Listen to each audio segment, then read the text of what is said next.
355, le podcast des rendez-vous littéraires rue Cambon. Elles ont créé avec ardeur et intelligence, bousculé leurs semblables, troublé les hommes et parfois aimé de manière non conventionnelle. Qui sont-elles ? Je suis Charlotte Casiraghi et je vous propose de partir à la rencontre de ces grandes figures féminines dans une nouvelle série de podcasts intitulée « Les rendez-vous littéraires rue Cambon ». C'est le parcours hors norme de ces femmes d'exception que je vous présenterai dans les mois à venir. L'histoire et l'œuvre de figures dont le souffle créateur continue encore aujourd'hui de nous inspirer.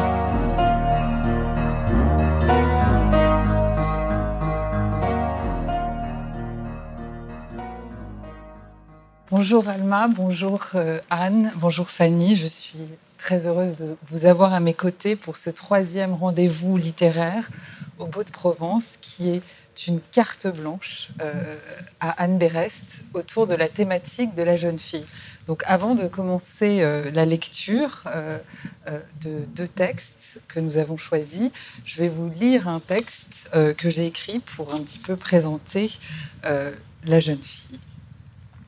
Je ne suis pas faite pour haïr, mais pour aimer.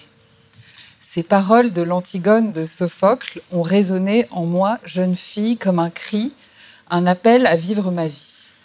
La parole d'Antigone est un refus, un acte de désobéissance. Antigone appelle à briser les chaînes d'une fidélité inconsciente qui retient toutes les jeunes filles captives d'une histoire qui n'est plus la nôtre. Antigone est l'héroïne tragique par excellence, une allégorie de la résistance, le personnage de la révolte faite jeune fille dans la mythologie grecque. Antigone défie l'autorité de son oncle Créon, nouveau roi de Thèbes, en voulant donner une sépulture à son frère Polynice. Pourquoi sommes-nous encore, aujourd'hui, interpellés par l'ardeur de cette jeune fille qui déjoue l'autorité de son oncle et les lois de la cité ? Le cri de révolte d'Antigone résonne encore en nous, car c'est celui d'une jeune fille bravant les rapports de pouvoir. Antigone fait face, elle résiste et refuse de céder face à des lois injustes. Elle nous rappelle aujourd'hui encore qu'il faut savoir désobéir afin de devenir soi-même et sujet de sa propre histoire. Pendant des siècles, la jeune fille a été brimée par l'autorité de ses aînés. Et l'espace même de la désobéissance n'était pas possible pour elle, au risque d'être enfermée, rejetée par sa famille ou de mourir. Il lui a été longtemps interdit d'explorer, d'oser, de désirer, d'avoir le goût du défi et de l'aventure, et de choisir pour elle-même sa propre trajectoire. Mais cette situation n'appartient pas qu'au passé. Car nombreuses sont les jeunes filles qui subissent encore le poids de certaines injonctions et qui sont condamnées à demeurer soumises à des lois injustes. Et c'est pourquoi, je le dis avec tout mon cœur, que je dédie cette rencontre aujourd'hui à toutes ces jeunes filles qui osent dire non et à toutes celles qui n'ont pas le droit d'affirmer leur indépendance et qui luttent pour un autre avenir. Grandir, se transformer, quitter l'enfance pour atteindre la femme est un cheminement complexe, au cours duquel la jeune fille lutte contre certaines représentations idéalisées de la féminité. Et cette métamorphose de la jeune fille en femme s'est souvent faite dans la honte et le secret. Écrire est un moyen puissant de résister aux stéréotypes, de s'opposer aux conventions dans un espace de liberté à soi, pour affirmer une soif de vivre et dépasser les horizons bornés. Nombreuses sont les femmes qui, par l'écriture, ont su perpétuer dans leur vie d'adulte cette ardeur passionnée de la jeune fille, cette promesse faite à soi-même de ne pas plier, de résister et de ne pas renoncer à son désir. Et de plus en plus nombreuses sont les écrivaines qui se penchent aujourd'hui sur la jeune fille qu'elles ont été pour lui redonner la parole afin de défier les blessures occasionnées par la jeunesse et l'innocence brisée. J'ai choisi de donner carte blanche à l'écrivaine Anne Berest pour explorer ce thème avec moi. Tout d'abord parce que j'ai une grande affection pour toi, Anne, et que tu es aussi une grande amie de la maison Chanel. Mais aussi parce que Anne est habitée par cette volonté farouche d'affirmer son indépendance. et qu'elle garde en elle cette ardeur passionnée de la jeune fille et qui la pousse sans cesse à explorer de nombreux aspects de l'émancipation féminine dans son œuvre. Et nous sommes aussi très heureux d'avoir à nos côtés Alma Jodorowsky, actrice et chanteuse, et qui va à présent nous lire 2 extraits que nous souhaitons mettre en avant aujourd'hui. Tout d'abord, un passage de Jeune fille d'Anne Wiazemski, un récit qui revient sur le moment de sa métamorphose de jeune fille à femme dans sa vie. Et ensuite, un extrait de Sagan 1954 d'Anne Berest, au sein duquel la narratrice nous révèle ses rêves de jeune fille qui sont des rêves d'écriture. Je vais laisser maintenant Alma nous faire cette lecture. Je commence par Jeune fille d'Anne Wiazemski. C'était le printemps. Et pour la première fois depuis 2 ans, depuis la mort de mon père, je l'attendais avec impatience. Dans mon cahier de texte, j'avais recopié ces lignes extraites d'un roman de mon grand-père, François Mauriac. Le bonheur, c'est d'être cerné de 1000 désirs, d'entendre autour de soi craquer les branches. Si la première partie de cette définition m'était encore inconnue, je commençais à entrevoir la seconde. J'écoutais, j'entendais autour de moi craquer les branches. C'était diffus, nouveau, troublant. Cela surgissait sans raison, n'importe où. Je rêvais alors à ce que pourrait être ma vie. J'étais agitée, traversée de bribes d'espoir. Mais cette ivresse printanière ne durait pas, et je me retrouvais accablée, certaine que rien, jamais ne me détournerait de ma médiocrité. La vision de mon corps achevait de me décourager. Il avait subi une sorte de mue, et la jeune fille que j'étais en train de devenir m'était étrangère. Depuis notre rencontre dans l'appartement de l'île Saint-Louis, il ne s'était pas manifesté. Florence ne s'en inquiétait pas. Il hésitait, il prenait son temps. Il me contacterait, elle en était convaincue. Son assurance m'impressionnait. Nous ne nous étions pas revus, mais elle me téléphonait régulièrement. Un autre souci me tourmentait, un autre suspense. Depuis la rentrée de septembre, le ministère de l'Éducation nationale envisageait de supprimer le baccalauréat entre la classe de première et la classe de philo. J'étais en classe de première, au collège Sainte-Marie de Passy. Cela me concernait au plus haut point. Et un matin, alors que je désespérais plus qu'à l'ordinaire de ma future vie, la merveilleuse information arriva. Il n'y aurait plus, au mois de juin, de baccalauréat. C'était un cadeau du ciel, la preuve qu'une bonne étoile veillait sur moi. Et je me remis à espérer avec un regain d'énergie. Il allait se manifester. Il se manifesta. « C'est pour toi !» Je n'avais pas entendu la sonnerie du téléphone, ni ma mère répondre. Elle me tendit le combiné en silence, avec une expression craintive que je ne lui connaissais pas. Puis, sans dire un mot, elle quitta la pièce. Referma-t-elle la porte derrière elle ? Je ne m'en souviens pas. Je m'étais déjà détournée de manière qu'elle ne voie pas mon impatience, la subite rougeur de mon visage, le tremblement de mes mains. « C'est vous, enfin ! Vous m'avez beaucoup manqué, je pensais tellement à vous. Dites-moi que vous aussi vous pensiez à moi. Hier, c'était jeudi. Comment avez-vous occupé votre jour de congé ? Et votre collège, vous l'aimez ? C'est un collège religieux, je crois ? Parlez-moi. Dites-moi ce que vous voulez. Quand j'entends votre voix, c'est comme si vous étiez devant moi. J'ai besoin d'entendre votre voix pour apprendre à vous connaître, savoir un peu mieux qui vous êtes. » Le deuxième extrait, Sagan 1954 d'Anne Berest. En rentrant dans mon studio de location, je reçois un message du jeune homme qui ne me rejoindra pas à Saint-Tropez. Je suis triste, alors au lieu d'écrire les dernières pages du livre, je rédige cette lettre. Tu ne veux pas me rejoindre dans le sud parce que, dis-tu, tu ne peux pas payer le billet de train. Mais en même temps, tu refuses que je te l'offre, et ce refus me rend triste. Pourtant, je te comprends. À ton âge, je n'aurais jamais accepté qu'un homme plus âgé que moi me paye un billet pour le rejoindre. J'aurais pensé, il me prend pour une pute. Ou plutôt, j'aurais pensé, quelqu'un quelque part pourrait dire que je suis une pute. J'aurais beaucoup pensé, au lieu de jouir du voyage, tout simplement. Et puis, pourquoi pas de jouir de ressembler à une pute. Je te comprends parce que j'ai eu ton âge, il y a peu de temps. Je sors à peine de cette vingtaine que j'ai traversée sans rien comprendre. De cette décennie qui m'a paru très longue.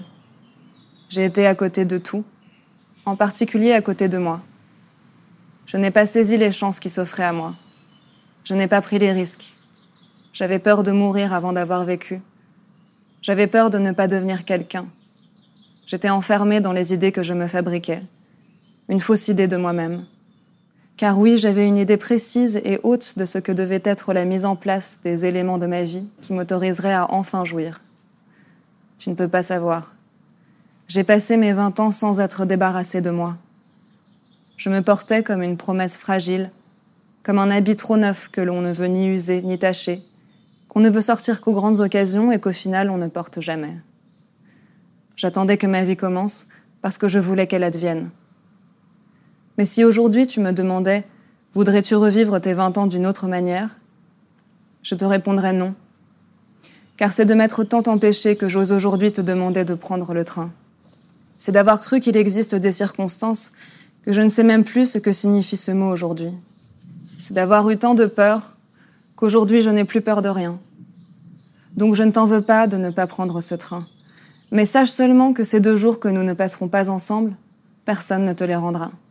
Maintenant, à cette seconde précise où je t'écris ces mots, je voudrais revoir cet angle de ton visage qui m'est apparu au moment où je t'ai dit qu'il ne faudrait plus nous voir. Tu m'as alors demandé si j'avais toujours voulu devenir écrivain. Je ne t'ai pas répondu car j'étais surprise de ta question.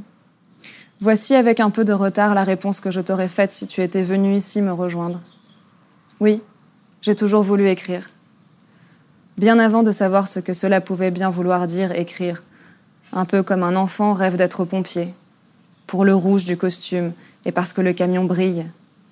Et puis un jour, l'enfant devenu adulte se retrouve face au feu et comprend qu'il n'a jamais songé à la peur, seulement au prestige, mais qu'il va falloir maintenant éteindre le feu et pour cela supporter la chaleur, l'angoisse et l'odeur des corps brûlés. Je voulais écrire pour la vie d'écrivain, qui me semblait être la seule qui valait la peine d'être vécue. Et je tentais tant bien que mal de faire de ma vie un roman, tandis qu'écrire, c'est le contraire. Écrire, c'est s'arrêter de vivre des heures, des jours et des mois durant. C'est penser que les êtres qui partagent votre temps vous le volent ou vous le gaspillent inutilement. Écrire, c'est peu à peu se retrancher du roman de la vie. Merci beaucoup Alma pour cette très très belle lecture. Anne Berest, tu as entendu ta propre voix, c'est-à-dire la voix de ta narratrice à travers la voix d'Alma dans ce texte que tu as écrit, dans ce roman que tu as écrit il y a quelques années. Que t'inspire cette lecture quelques années après l'écriture de ce texte ? C'est une expérience très étrange parce que, évidemment, les écrivains, nous ne nous relisons pas. Je ne connais pas un écrivain qui dise « Ah tiens, hier soir, j'ai relu mon livre ». Et donc, nos livres, nous les oublions. Et c'est même nécessaire de les oublier, de les effacer pour faire advenir le prochain. Et donc, en entendant la si jolie voix d'Alma, ça me fait l'effet qu'on a tous ressenti quand, par exemple, vous voyez une photo de vous que vous ne connaissez pas, qu'on vous montre. Vous ne saviez pas qu'on a pris cette photo de vous qui date d'il y a quelques années. Quand vous la regardez, vous vous dites « Ah oui, tiens, c'est vrai, j'ai été cette personne-là à ce moment-là. » Mais cette personne vous est presque devenue étrangère. Donc voilà, c'est une drôle d'expérience. Un sentiment d'étrangeté. Donc. Oui. Alma a également lu un extrait de Jeune fille d'Anne Wiazemsky. Est-ce que tu peux nous présenter un petit peu Anne Wiazemsky, nous dire qui elle a été, ce qu'elle a fait ? Oui, je suis très heureuse de parler d'elle, de lui rendre une forme d'hommage, même si nous allons parler à travers elle de la jeune fille et d'autres auteurs, mais d'abord dire que j'ai eu la chance de la rencontrer et tout cela a du sens, de la rencontrer d'une certaine manière grâce à Virginie Viard. Et elle m'impressionnait beaucoup, comme je crois elle a impressionné tous les gens qui ont croisé sa route. Et pour dire brièvement 2-3 choses que je sais d'elle, disons, rappelons qu'elle est née après-guerre, en 1947, et qu'elle devient très jeune à la fois une figure et un visage du cinéma de la Nouvelle Vague. Et si je dis une figure et un visage, si je fais cette distinction, c'est parce qu'elle avait évidemment d'abord cette chevelure, cette rousseur dont les gens qui l'ont connu parlent, qui marquait comme une couronne de feu autour de ce visage à la peau si photogénique qui a inspiré les plus grands réalisateurs. Et si je dis une figure aussi, c'est parce que, comme toutes les égéries, c'est une jeune fille qui a inspiré par ce qu'elle était les réalisateurs avec lesquels elle a travaillé. Et en particulier celui qui sera son mari, Jean-Luc Godard, qui avait l'habitude même de lui voler certaines des phrases dites dans l'intimité et qu'il remettait dans les films. Et elle raconte ça dans son livre, était presque furieuse. Elle ne comprenait pas au départ qu'il lui vole ses répliques. Et puis même, il s'inspirait d'elle, en particulier dans La Chinoise. Il s'est inspiré de sa vie comme étudiante en philo à Nanterre. Donc voilà, figure et visage. Et puis, elle a cette carrière qu'on lui connaît, où elle travaille avec les plus grands, avec les plus grands réalisateurs italiens. Et puis, au fil du temps, elle le dira elle-même, quelque chose ne la nourrit plus. Et elle fait ce passage à l'écriture, qui n'est pas facile, parce que, rappelons-le, elle est quand même la petite fille de François Mauriac, c'est-à-dire du grand écrivain, du prix Nobel de littérature qu'il a reçu en 1952. Et elle s'autorise ça. Elle s'autorise cette émancipation, elle s'autorise à écrire, et elle publie d'abord un recueil de nouvelles, puis un premier roman qui a un grand succès. Elle est tout de suite accueillie et par la critique et par le public merveilleusement dans cette nouvelle vie d'écrivain. Et au fil de ses romans, elle bascule dans l'autobiographie avec ce que j'appellerais sa trilogie autobiographique, où elle revient sur la jeune fille qu'elle a été, avec, je trouve, et je ne suis pas la seule, un immense talent d'écrivain. Mais bon, on y reviendra. Mm-hmm. Alma, donc dans l'extrait que vous avez lu, Anne Wiazemsky attend le choix d'un rôle qu'elle pourrait incarner, et ce rôle va changer sa vie. Vous êtes actrice. Qu'est-ce que vous a évoqué la lecture de Jeune fille d'Anne Wiazemsky ? C'est un livre qui est extrêmement sensible et extrêmement juste sur la naissance d'une vocation, en fait. Et je trouve qu'il est très bouleversant à ce niveau-là. Sur la naissance d'une vocation, d'un désir aussi très très fort, très puissant, qui éclot en elle un peu d'un coup comme ça. Et en même temps, ce désir qui est aussi confronté au désir d'un autre, d'un metteur en scène qui va désirer qu'elle soit dans son film ou non, qui va réussir ou non à projeter son personnage sur elle, à s'inspirer d'elle. Et la peur que ça peut provoquer aussi.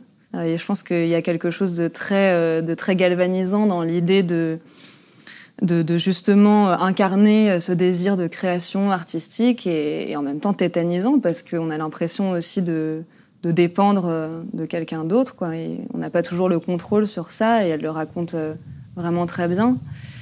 Et ce qu'elle raconte dans l'extrait qu'on a lu aussi, c'est aussi cette envie et cette idée, ce fantasme assez typique, je pense, de la jeunesse, d'avoir envie de briller très très fort, très vite, et d'avoir cette impression qu'il y a un événement qui va faire totalement basculer notre vie.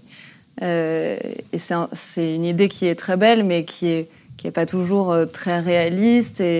Et en grandissant, on comprend la complexité finalement de ça. Et je trouve que c'est hyper beau de le mettre en relation avec ton texte, parce que justement, ce que tu racontes avec ce recul, c'est aussi que, en fait, il faut vivre, quoi. Il faut vivre dans le présent, et que le fait de tellement projeter un futur extraordinaire peut aussi nous bloquer dans quelque chose.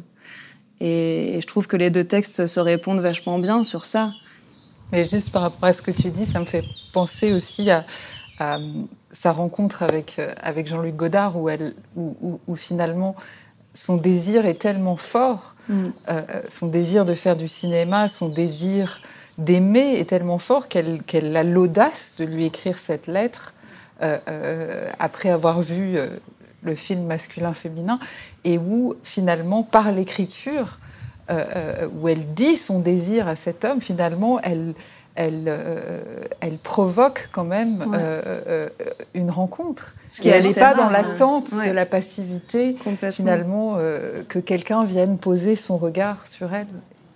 Et pour revenir à cette thématique de la jeune fille, quelle jeune fille étais-tu, Charlotte ? Toujours très difficile de parler de soi. Je dirais que je me reconnais un petit peu dans le texte de Anne aussi, dans peut-être le fait d'avoir eu beaucoup de peur aussi, jeune fille, peut-être d'être trop perfectionniste, de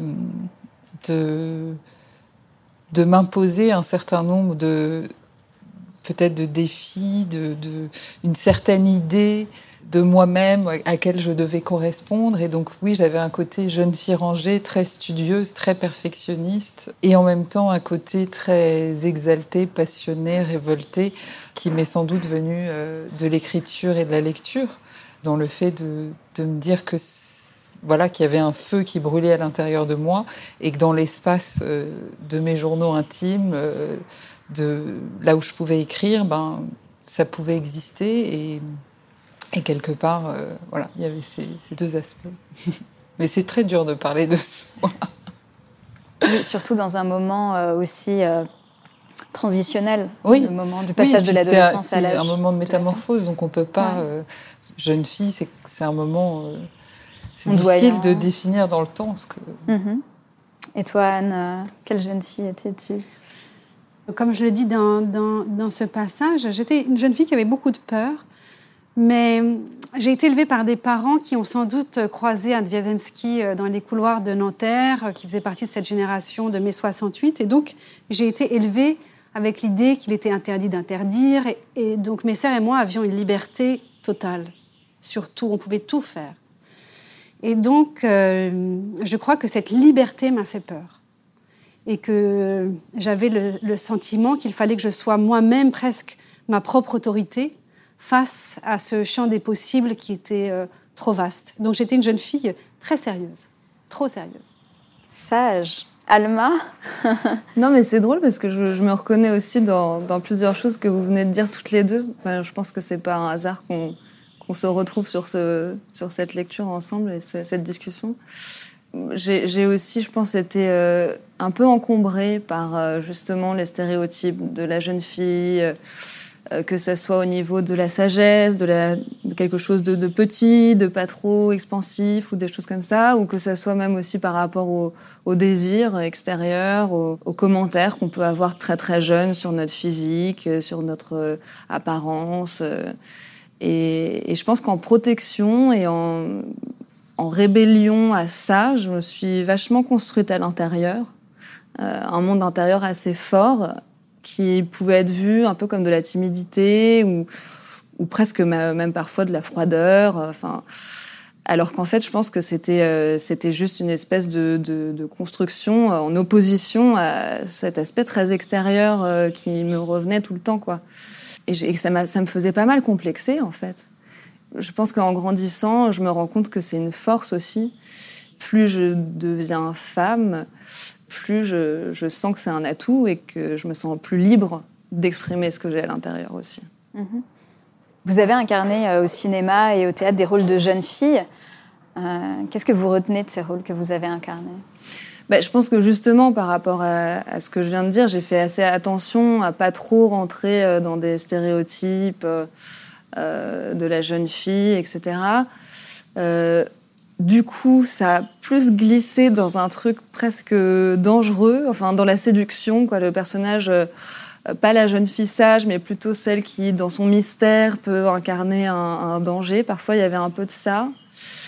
Et en même temps, des personnages aussi un peu rebelles. Et c'est le personnage rebelle qui, finalement, s'exprime le plus, je trouve. Et c'est un peu ce dont tu parlais, Charlotte, dans ton introduction. Je trouve qu'il y a vraiment cette idée de la parole aussi dans la rébellion, etc., qui est assez juste aussi dans les personnages de fiction au cinéma. Anne, donc tout à l'heure, on a entendu un extrait de ton livre Sagan 1954, qui raconte de manière parallèle la vie d'une grande écrivaine, Françoise Sagan, et ton rapport à l'écriture. Quand est-ce que tu as su que ta vie serait consacrée à l'écriture ? Quand et comment ça s'est fait ? Je dirais à la fois très tôt et très tard. C'est-à-dire que très jeune, j'ai su que j'allais travailler soit dans le monde du théâtre, soit écrire. C'était comme une évidence. Mais j'étais adolescente, des 12-13 ans. C'était mon rêve. Et puis arrive la vingtaine, et là, la vie me dit qu'en fait, on ne peut pas vivre ses rêves. Il faut travailler, qu'il faut gagner sa vie. Et donc, j'ai commencé très, très jeune à travailler, tout en faisant mes études. Parce que je ne me suis pas autorisé ce rêve d'adolescente. Et je dirais que j'ai travaillé pendant presque 10 ans, et où j'avais abandonné cette partie-là de moi. La vraie vie, c'était pas se raconter qu'on allait écrire. Et puis, au fil des années, il y a quelque chose en moi qui s'est mis à beaucoup souffrir. Beaucoup. Et où j'ai senti que ma survie, elle passerait par le fait de se dire ça passera ou ça cassera, mais j'écrirai et qu'importe. Et donc, j'ai publié mon premier livre à 30 ans, enfin non, 31. Et donc, voilà, il y a eu 10 ans durant lesquels, en n'écoutant pas cette voix ancienne, je me suis laissée presque mourir à petit feu. Anne, la jeune fille est une désignation culturelle qui interroge notre goût pour les stéréotypes, mais également notre tolérance à leur égard. À ton avis, pourquoi ce motif de la jeune fille a tellement de succès en littérature et dans les arts en général ? Ce qui m'intéresse dans l'histoire de la littérature, sur la question de la jeune fille, c'est qu'à un moment donné, dans le stéréotype, s'opère une révolution. Pendant des décennies, la jeune fille est l'objet littéraire. Elle est celle qui est l'héroïne du livre, enfin non, pas l'héroïne, mais la fiancée du héros. Elle est celle que l'on fantasme ou que l'on moque. Mais elle est toujours l'objet de celui qui écrit. Et puis, à un moment donné, il y a une révolution dans l'histoire de la littérature. Ça démarre avec Colette. Et la jeune fille n'est plus un objet, elle devient celle qui écrit. Et alors là, ça commence à inquiéter un peu. D'ailleurs, Colette, au départ, écrira sous le nom de son mari. Et cette jeune fille qui, jusque-là, n'écrivait que dans le secret de sa chambre et qui se met à publier, devient, et c'est ce qu'on disait tout à l'heure aussi par rapport à Wiazemsky, qui écrit, qui provoque son destin en écrivant, la jeune fille se met à publier et à dire ce qu'elle pense des hommes qui, jusque-là, ont écrit sur elle, de dire ce qu'elle pense, elle, du monde des adultes, souvent avec beaucoup d'ironie. La jeune fille de la littérature la plus connue étant Françoise Sagan, à laquelle j'ai consacré un livre.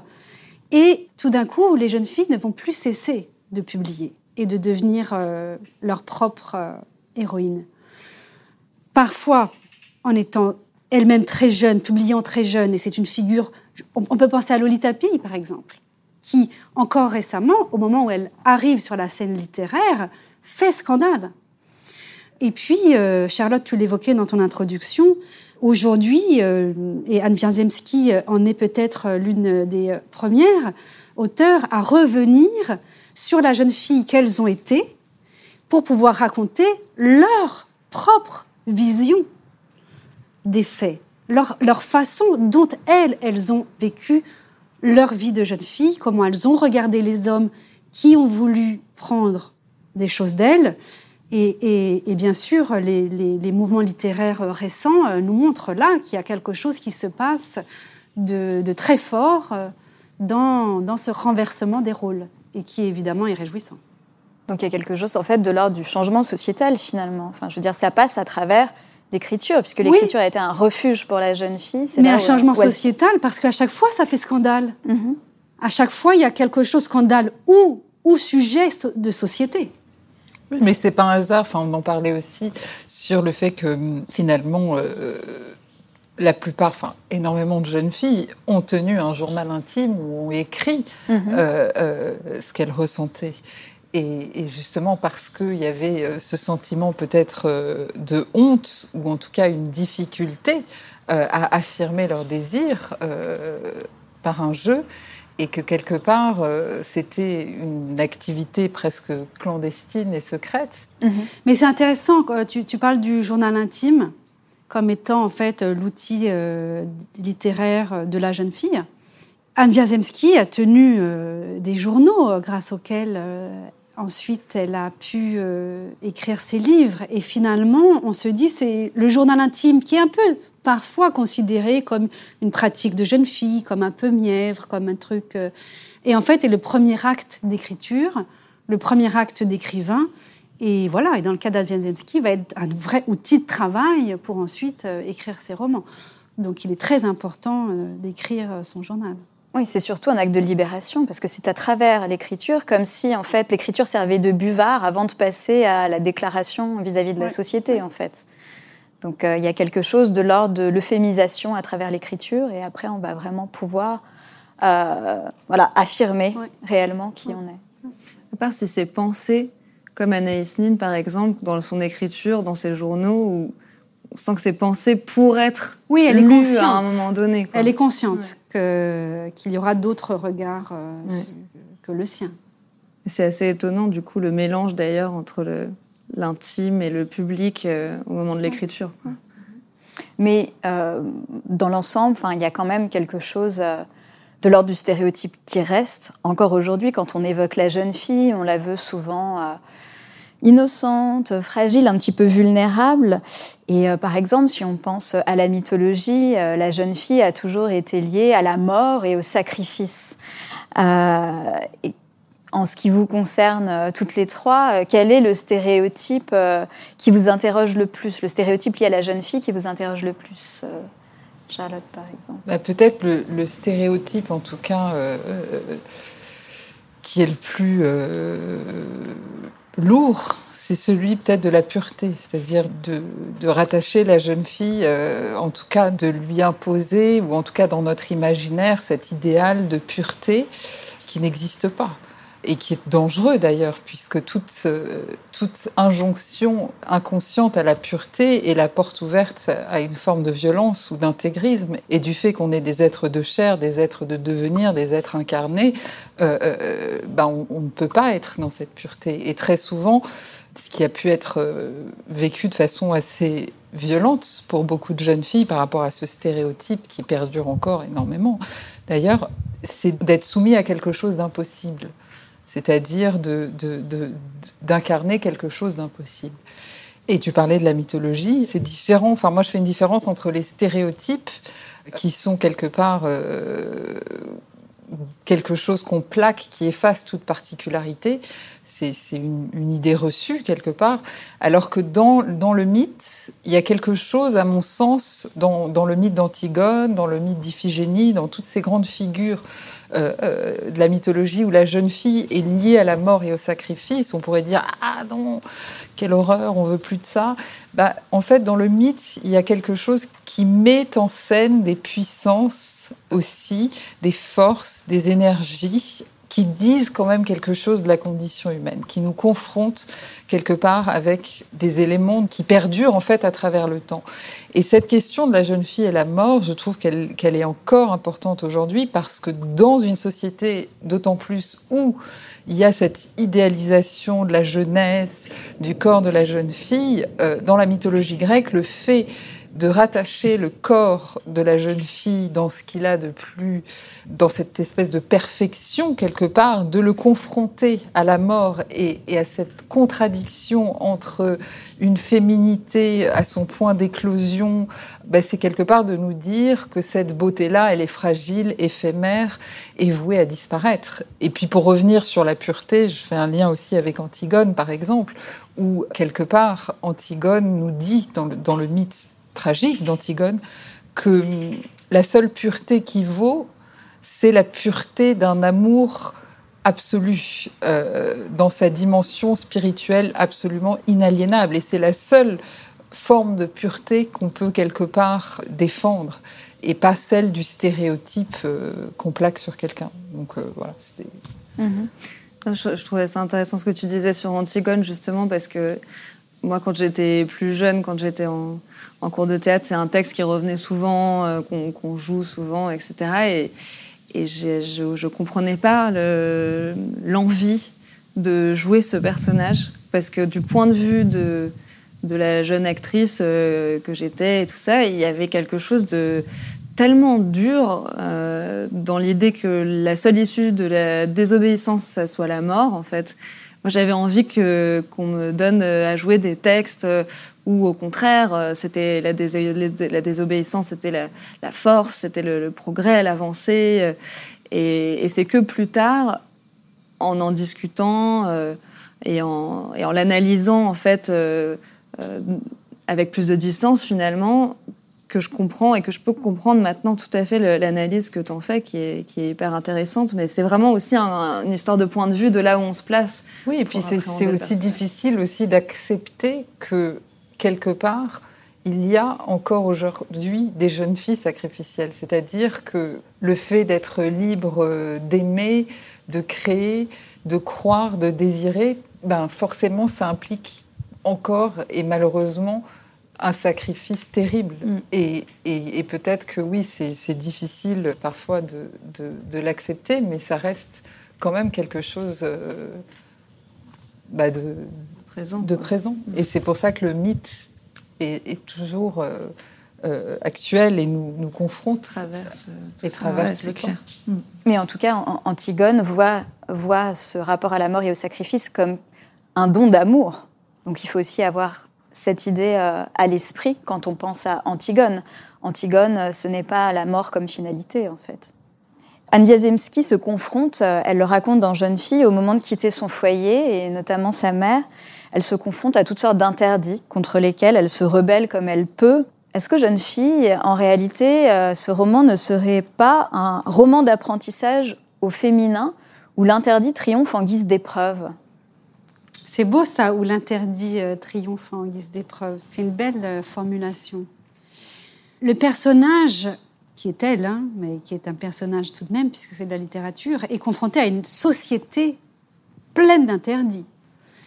D'autant plus que nous sommes en 65, elle a 18 ans, et il faut se souvenir qu'à l'époque, 18 ans, c'est être mineur.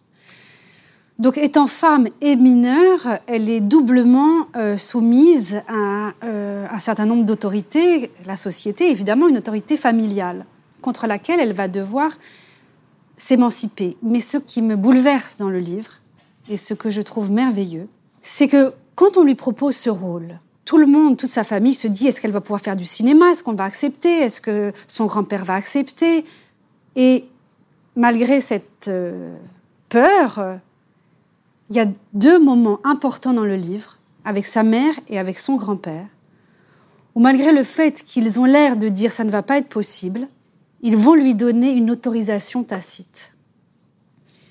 Et je trouve que c'est très beau, parce que c'est grâce aussi à ces toutes petites autorisations que l'enfant qu'elle est s'autorise à devenir libre. Et il y a cette scène-là aussi qui est merveilleuse avec son grand-père, qui est une figure d'autorité immense dans la société française à ce moment-là. Donc tout le monde tremble pour savoir s'il va donner l'autorisation qu'elle tourne ce film. Et elle avait un lien très particulier à son grand-père. Elle dit qu'elle était un peu sa petite fille préférée, qu'il l'avait toujours trouvée différente des autres et qu'il s'intéressait à cette différence-là. Et le grand-père donne l'autorisation. Et c'est très beau, et ça dit quelque chose aussi de l'écriture d'Anne Wiazemsky, qui n'est justement, elle, jamais dans le stéréotype. Et bon, ça m'intéresse, moi, à mon endroit d'écrivain, de voir comment elle sauve tous ses personnages, elle sauve toutes les situations, souvent par le rire, et ça, c'est l'humour, ça, c'est merveilleux. Et qu'elle est, voilà, dans un rapport à la fois pudique et complexe aux situations qu'elle décrit. Oui, c'est tout à fait juste. Finalement, le personnage le plus espiègle du livre, c'est François Mauriac. Cette figure qu'on s'imagine très imposante, et en réalité, il est presque frivole.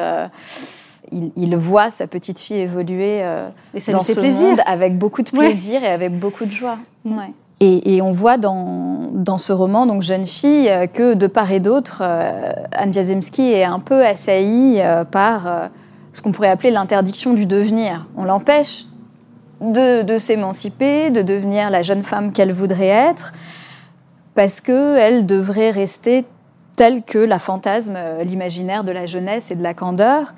Et la question que je voulais te poser, Charlotte, est-ce que c'est pour cette raison, à ton avis, que la jeune fille est avant tout mélancolique et tragique ? Simone de Beauvoir, par exemple, développe tout ça dans Le deuxième sexe, dans son chapitre sur la jeune fille.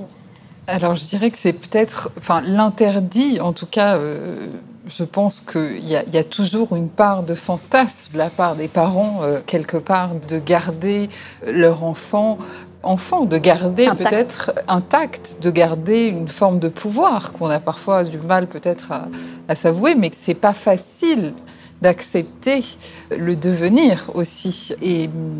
Et forcément, c'est quelque chose qui peut arriver, mais c'est pas l'interdit qui rend mélancolique, parce que dans le cas de Simone de Beauvoir, par exemple, dans Mémoires d'une jeune fille rangée, l'interdit du devenir, elle l'éprouve de manière très violente. Elle se rend compte que ses parents, sa famille bourgeoise, la manière dont ils conçoivent son avenir est entièrement fermée. Il n'y a pas d'ouverture possible. Elle ne voit aucun signe pour pouvoir être quelqu'un. Mais cette interdiction du devenir va avoir, quelque part, parce qu'elle étouffe, va déclencher un surcroît de révolte et de désir et d'envie. Donc c'est pas la mélancolie, à mon avis, c'est aussi peut-être davantage un refuge aussi qu'on peut éprouver, qu'on peut avoir soi-même aussi, d'assumer son désir dans un monde où il y a souvent des discours contradictoires, des ambivalences qui viennent des parents, de la société. Mais ce qui est très fort dans Mémoires d'une jeune fille rangée de Simone de Beauvoir, c'est qu'elle traverse toutes ces émotions. La joie la plus pétillante et à la fois le désespoir aussi de vivre enfermée dans cette famille. Et elle vit toutes ces émotions en même temps. Donc elle est ni une jeune fille mélancolique, elle est ni une... Enfin, elle vit toutes ces émotions. Elle s'autorise finalement ces extrêmes, et je pense que l'écriture de soi, le fait de revenir sur cette jeune fille qu'elle a été, c'est une manière de réunifier son identité, de retisser le fil aussi, et de retrouver cette continuité par l'écriture. Justement, je crois que tu as sélectionné un extrait des Mémoires d'une jeune fille rangée de Simone de Beauvoir. J'ai sélectionné un petit extrait juste pour le plaisir de le lire, parce que vraiment, c'est un texte que j'aime énormément. Et donc, c'est en fait dans Mémoires d'une jeune fille rangée, quand elle se rend compte d'un moment de rupture avec sa famille, qui correspond d'ailleurs au moment où elle commence à écrire son journal intime. Et elle commence finalement à accorder plus de place à ses sentiments, à son monde intérieur, plutôt qu'au monde extérieur. Et donc, je vais vous lire un petit extrait que je trouve très beau. « Personne ne m'admettait tel que j'étais. Personne ne m'aimait. Je m'aimerais assez, décidai-je, pour compenser cet abandon. Autrefois, je me convenais, mais je me souciais peu de me connaître. Désormais, je prétendis me dédoubler, me regarder, je m'épiais. Dans mon journal, je dialoguais avec moi-même. J'entrais dans un monde dont la nouveauté m'étourdit. J'appris ce qui sépare la détresse de la mélancolie et la sécheresse de la sérénité. J'appris les hésitations du cœur, ses délires, l'éclat des grands renoncements et les murmures souterrains de l'espoir. Je m'exaltais comme au soir où, derrière des collines bleues, je contemplais le ciel mouvant. J'étais le paysage et le regard, je n'existais que par moi et pour moi. Je me félicitais d'un exil qui m'avait chassé vers de si hautes joies. Je méprisais ceux qui les ignoraient et je m'étonnais d'avoir pu si longtemps vivre sans elles. » On pourrait lire encore des pages et des pages. Merci beaucoup, c'est vraiment très très beau. Je ne sais pas ce que vous a inspiré ces lignes de Simone de Beauvoir. J'ai envie d'en entendre encore beaucoup plus. Ce qui nous touche beaucoup, et en se penchant sur ce thème, on se rend compte qu'aujourd'hui, dans la littérature contemporaine, beaucoup de livres en ce moment sont consacrés à la jeune fille. Et je pense qu'à tout moment de la vie, on peut non pas retrouver cette jeune fille, parce que il ne s'agit pas d'être dans la nostalgie, mais je pense que dans ce moment de passage, de métamorphose, dans ce moment où il y a un cri, quelque part, de révolte, à un moment donné, une envie d'être soi-même, et on devient sujet, on se construit. Et parfois, quand dans ce moment-là, il y a eu des interdits, des chaînes, parfois, des générations précédentes qui nous ont peut-être empêchés d'éclore, ou qu'on n'a pas protégé ce moment d'éclosion, eh bien, le fait de retourner, non pas dans le temps d'avant, mais par l'écriture, peut-être de restituer quelque part la sensation de ce moment-là. Et en retrouvant cette sensation, on peut retrouver une forme de promesse faite à soi-même qu'on a pu éprouver dans le moment. On peut penser, je ne sais pas, au consentement, par exemple, de Vanessa Springora, quand elle écrit ce livre. Voilà, elle n'est plus la jeune fille qu'elle était, elle porte un regard a posteriori sur la jeune fille qu'elle était, tout comme Simone de Beauvoir, quand elle écrit Mémoire d'une jeune fille rangée, elle a déjà 50 ans, et de la même manière, Anne Wiazemsky, quand elle écrit Jeune fille, n'est plus du tout une jeune fille. Mais ce qui est fascinant dans son écriture, quand on se demande qu'est-ce qui fait un grand écrivain, on va dire qu'il y a 3 grands champs. Les 2 premiers sont assez évidents. La question du style. Le second champ, c'est la question du regard. L'écrivain est celui qui va avoir une façon de regarder le monde ou de regarder quelqu'un avec une telle précision ou une telle nouveauté ou étrangeté qu'il fait nouveauté en écriture. Mais on parle peu de la question de la mémoire. Pour être un bon écrivain, il faut avoir une certaine mémoire. Et elle, ce qui m'impressionne, c'est que lorsqu'elle écrit Jeune fille, elle a une telle acuité de la mémoire de la jeune fille qu'elle a été, qu'on a l'impression qu'il a été écrit sur le moment. Mm-hmm. Alors qu'il y a des strates et des strates de vie et de souvenirs et de transformation de la femme qu'elle est, qui sont passées entre le moment de la jeune fille et le moment où elle écrit, et on a l'impression que c'était la veille. Et ça, c'est le fait d'un grand écrivain. Je me suis demandé aussi si c'était pas le pouvoir du cinéma aussi. Du fait que dans ces moments-là aussi, elle a été quelque part... À un moment donné, captée, si tu veux, dans ce qu'elle a été. Dans un espace-temps très resserré par... Peut-être, je me suis posé la question. C'est vrai, mais néanmoins, elle a parfois, dans son écriture... un souvenir de la psyché de la jeune fille, de sa pensée qui passe d'une chose à une autre, d'une émotion à une autre, qui est d'une telle justesse. Ouais, c'est très impressionnant. Elle tenait des journaux, elle tenait un journal intime. Oui. Mais néanmoins, je trouve que c'est une de ses grandes qualités d'écrivain est celle-là. Et est-ce que la jeune fille existe aujourd'hui encore ? Et si elle existe, sous quelle forme ? Est-ce qu'on peut la voir ou... Elle existe, je trouve, par rapport à ce que vous disiez sur l'écriture d'aujourd'hui aussi.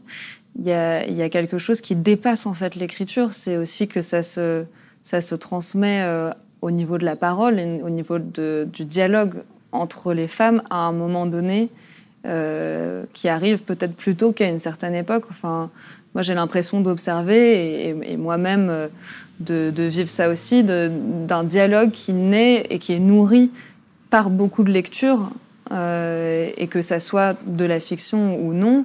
Mais en tout cas, il y a quelque chose qui est très actif, je trouve, dans les jeunes filles d'aujourd'hui, qui ont envie de participer à un débat sociétal et public, aussi grâce aux personnages de littérature, fictifs ou non. Parce qu'ils sont amenés par les personnes qui vivent ces situations-là, et c'est leur parole à elles, c'est notre parole à nous, et c'est ça qui circule, en fait. en tout cas, aujourd'hui, il y a une véritable déconstruction de tous les imaginaires, pas uniquement de celui de la jeune fille, mais de n'importe quel genre, de n'importe quelle construction sociale qu'on impose et qui étouffe les individualités. Pour finir, je voudrais poser une question à Anne. Tu es romancière et tes romans décrivent et mettent en scène des jeunes femmes. Est-ce que tu vas bientôt nous livrer un récit où l'écriture de soi, d'inspiration autobiographique, aura sa place ? Tout à fait. Je suis en train de terminer ce qu'on appelle les épreuves, qui portent très bien leur nom. C'est-à-dire que c'est le dernier état du manuscrit avant qu'il parte en fabrication.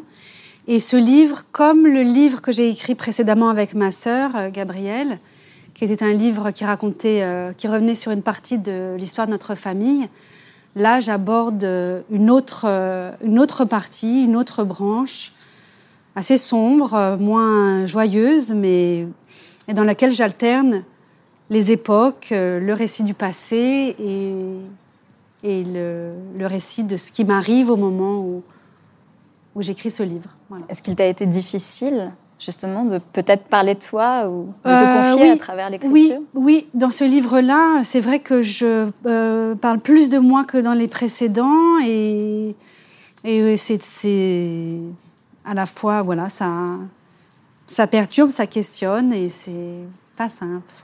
On en revient au début de ce que disait Charlotte, c'est pas simple de parler de soi. Merci beaucoup à toutes les trois. Merci Charlotte, Anne, Alma. Merci d'avoir écouté cet épisode des Rendez-vous littéraires rue Cambon, un podcast de la Maison Chanel.